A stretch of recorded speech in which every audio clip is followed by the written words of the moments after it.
Yo, what's going on, guys? cebmofroz back here for another video, and before we get into the commentary, I have to tell you guys that the gameplay in the background is going to be from gmodder7. It's going to be some awesome Warframe gameplay. I love Warframe. It's a really good game. I haven't played it in a long time. He does all kinds of games like that, like Destiny, Warframe, just a bunch of different games, World of Tanks, stuff like that on his channel. Just make sure to check him out. He'll be down in the description, and let's get right into the commentary. So one thing, actually, before we get into the commentary, I have to tell you, guys, something that's extremely depressing. I've got addicted to something, and it is Pokemon Shuffle. I can't explain how much I am addicted to this game, but I play the shit out of it. Basically, it's kind of like a Bejeweled style game. It's kind of like Candy Crush, one of those. It's kind of like a mixture. It has its own thing to it and everything, but it revolves around Pokemon. You can catch Pokemon. They do different like abilities and stuff like that help you throughout it, and different things like that. It's really interesting, and I just play the fucking shit out of it, and I feel ashamed of myself because of it. Like, for some reason, when it comes to Pokemon games, I never really got into the main story ones where you're going through and, like, you know, catching the Pokemon and making a team and then beating the Elite Four and all the gym leaders and all that stuff. I never really got into those that much. I only played them like a couple years ago. Like, that was the first one I ever played was about 2 years ago. Maybe not even 2 years ago. It might have been even less. Like, I just really never played any of the main story ones. I don't know why.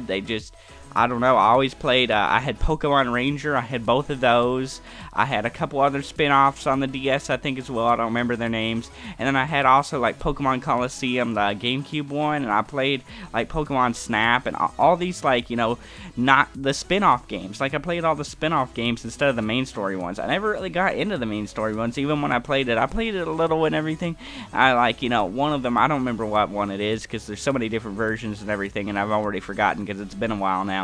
But I caught a bunch of the Pokemon and everything. I played it. I beat the Elite Four. I beat the, you know, all the gems and everything. And I was going through and completing the Pokedex and everything. I got pretty bored after a while, like I did. But with like the spin-off games, I end up playing the fuck out of them a lot more than I do the main story ones. And I don't know why. So I don't know if anybody else has ever done that besides me, because everyone else likes the main story games and played them like when they're like 5 and stuff, and played all of them and a shit ton of them, and just, you know, did all that kind of stuff. They never started with the spin-offs and didn't play any of the main story ones whatsoever. So if anybody else did that, then I have no idea. Just tell me down in the comments. That would be crazy if somebody else played all the spin-offs and never played a main story till like 2 years ago or something like that. But anyways, the actual commentary is going to be that long because I don't have too much to talk about, at least I don't think, because I'm just rambling on about it. But anyways, it's going to be a little bit more controversial, as I'm going to be talking about how people test on animals and how it does help us in the end. We get all kinds of different cures for this and that and different vaccines because people test on animals, and it does help humans out and, you know, make humans live longer and make people be able to live and everything, and it saves some lives doing this. But I find it's an absolutely terrible thing to do because you're actually hurting so many animals in the process. There are countless numbers of more animals dying in the process of this than there are humans, because, you know, it's testing on all the animals. So there's tons of animals that end up dying. They get weird diseases. They get depression. Some of them die from depression.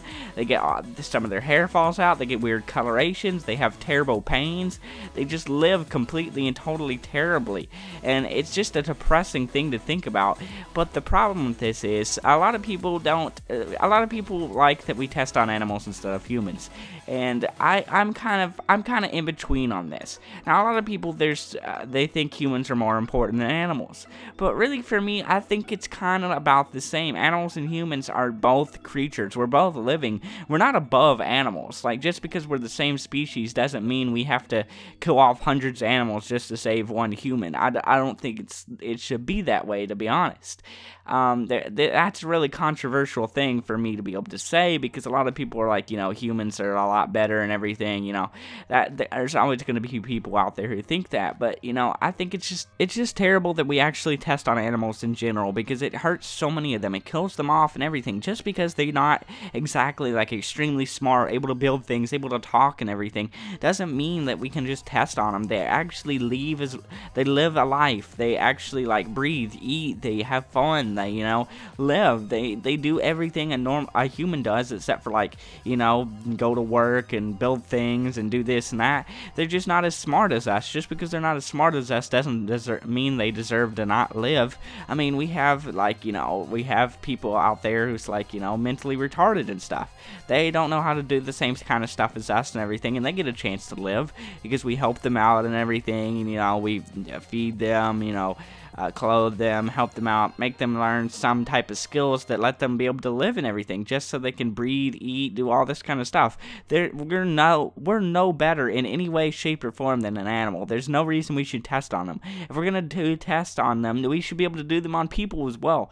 It's just not fair. Like, there should be volunteers. I am sure there are lots and lots of actual animal enthusiasts that would volunteer to be able to have tests on them just to save an animal. And then when this actually ends up hurting humans, then people would actually see how bad these tests really are and how we shouldn't be doing them in general whatsoever. There's no reason for doing these tests on animals or humans or anything, just to find out a cure for this, or sometimes it's just a little measly thing. Now, half the time they're not even like trying to find a cure, they're actually just testing to see what the effects of something would be. They're actually just injecting, like, this virus into this animal just to see what the fuck would happen, just to kill, see what the symptoms would be and everything, and that's actually just really messed up. Anyways, no matter what people think or anything, they're never going to really stop testing on animals. No matter what I feel or what you feel or anything, we always are going to have to test on animals because it's the only way we can really find cures for anything. And that's a really depressing thing to think of because, it's the best way to test for something. Like, you have to be able to test what this would be able to do. So they're not going to test it on humans. They never will. They're always going to, humans are always going to value humans' lives over animals. So we're always going to test on animals and everything to find a cure for this, and that for all of eternity until there's some way or another that we can cure every last thing, and that's probably not ever gonna happen because infections are always changing and spreading and multiplying and making resistance to everything. So eventually we're probably gonna die from infections and stuff because of all the resistances they end up getting to every last little thing we can possibly think of. But other than that, it's just a really terrible thing that we have to test on animals. So if I want to know you guys' comments down in the comment section below. Do you think it's a terrible thing that we're testing on animals, or if there's any other possibilities you think we could do besides testing on animals or humans that could find us cures for infections and stuff like that? And if you haven't already, make sure to like this video, subscribe if you haven't already. This has been cebmofroz, and peace.